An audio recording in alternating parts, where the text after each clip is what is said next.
নমস্কার সবাইকে, আমার নতুন একটা রেসিপিতে আপনাদের সবাইকে স্বাগত। আপনারা সবাই কিরকম আছেন জানাবেন। আপনাদের আশীর্বাদ ও ভালোবাসায় আমি মোটামুটি ভালোই আছি। তো আমি আজকে নতুন আবার একটা রেসিপি নিয়ে চলে এসেছি।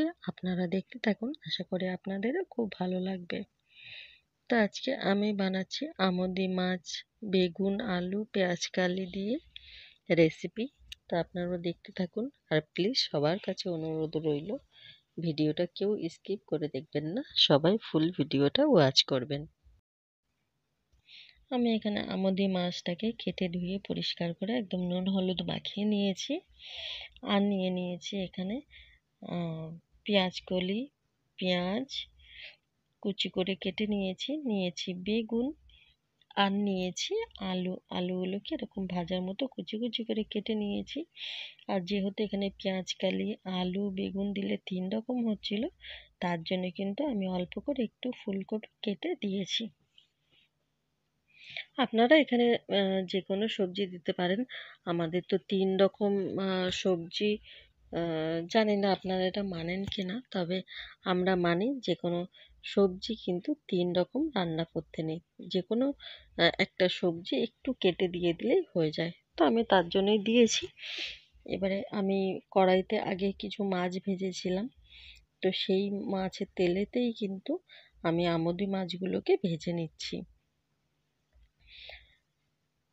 বরাবরের মতো বলবো, যদি আমার ভিডিওগুলো ভালো লাগে অবশ্যই একটা লাইক, কমেন্ট, শেয়ার, চ্যানেলটাকে সাবস্ক্রাইব করে আমার পাশে থাকবেন। আর নতুন পুরনো সকল বন্ধুদের অনেক অনেক অনেক ভালোবাসা আমার পাশে থেকে আমাকে সাপোর্ট করার জন্য। এরকমভাবেই আপনারা সবাই আমার পাশে থাকবেন, আমাকে সাপোর্ট করবেন, যেন আমি আগামী দিনগুলোতেও আরও এগিয়ে যেতে পারি। আর আমিও অবশ্যই আপনাদের পাশে আছি, থাকবো। তো মাছগুলো কিন্তু আমার একটা সাইড ভাজা হয়ে গেছে, তো আমি আবারও উল্টে দিচ্ছি। আর মাছগুলোকে কিন্তু একদমই সেই কড়া করে ভাজবো না, হালকা করে ভেজে নেব, শুধু একটু লাল হয়ে গেলে এপাশ ওপাশ করে ভেজে নেব। কারণ কি, আমুদি মাছ যদি খুব বেশি, যে কোনো ছোট মাছই খুব বেশি ভাজা হলে না ভালো লাগে না, মাছটার টেস্টটাও পাওয়া যায় না। আর এই ছোট মাছগুলোতে তো মাছের ভাগটা খুব কম থাকে, তাই কিন্তু একদমই খেতে ভালো লাগে না। তাই একটু হালকা ভেজে নিলেই কিন্তু খুব সুন্দর লাগে। তো আমি এরকম করে সব মাছগুলোকেই ভেজে নেব। আপনারা জানাবেন যে আমার রেসিপিটা কীরকম হয়েছে, আর অবশ্যই বাড়িতে ট্রাই করবেন। শীতকালে এইসব সবজিগুলো কিন্তু বেশ ভালোই লাগে, এইসব মাছ দিয়ে। তো আমি সব মাছগুলো কিন্তু ভেজে নিয়েছি।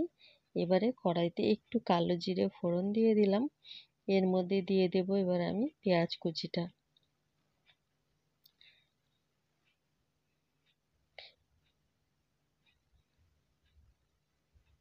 আপনাদের কিরকম লাগে এই আমুদি মাছ, সেটাও কিন্তু অবশ্যই আমাকে জানাবেন।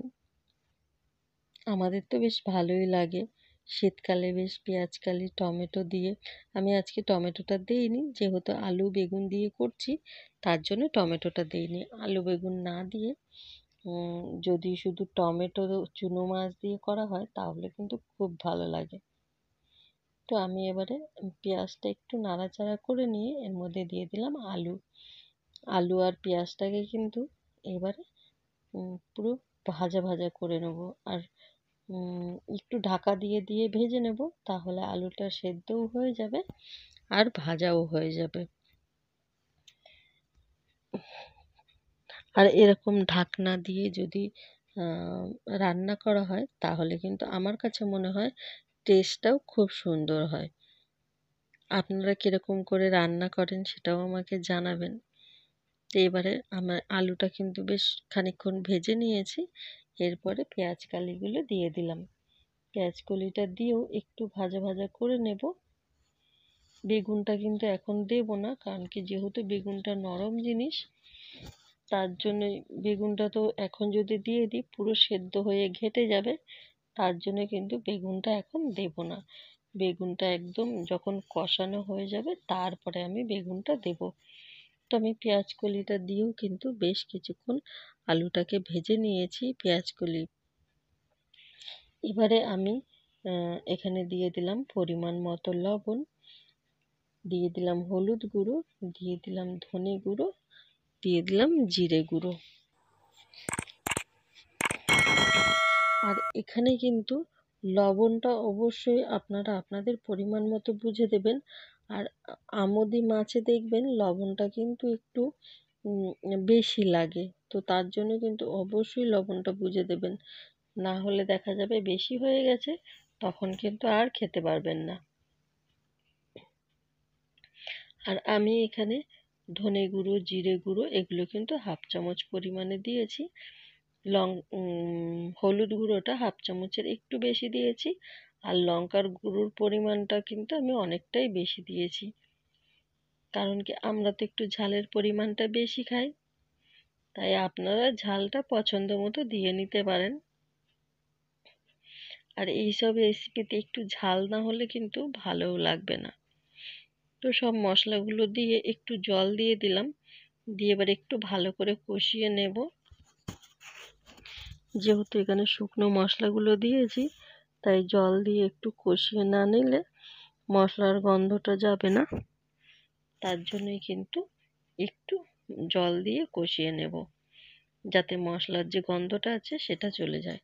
তো খুব ভালো করে কিন্তু আমি কষিয়ে নিয়েছি, আর আলুটাও তো সেদ্ধ হয়েই গেছে। এবারে আমি বেগুনগুলো দিয়ে দিলাম, বেগুনগুলো দিয়েও এবারে একটু হালকা নাড়াচাড়া করে নেব, খুব বেশি নাড়াচাড়া করার দরকার নেই, একটু নাড়াচাড়া করে একটু ঢাকা দিয়ে দেব, তাহলে বেগুনগুলো একটু নরম হয়ে যাবে।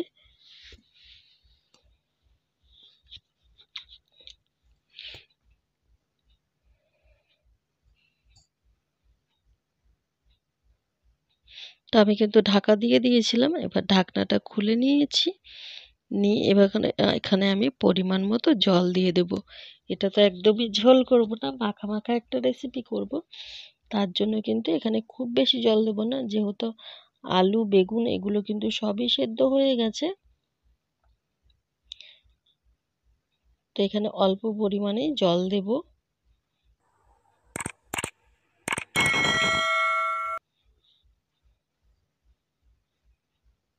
পরিমাণ মতো জল দিয়ে এবার কিন্তু আমি ঢাকা দিয়ে দেব।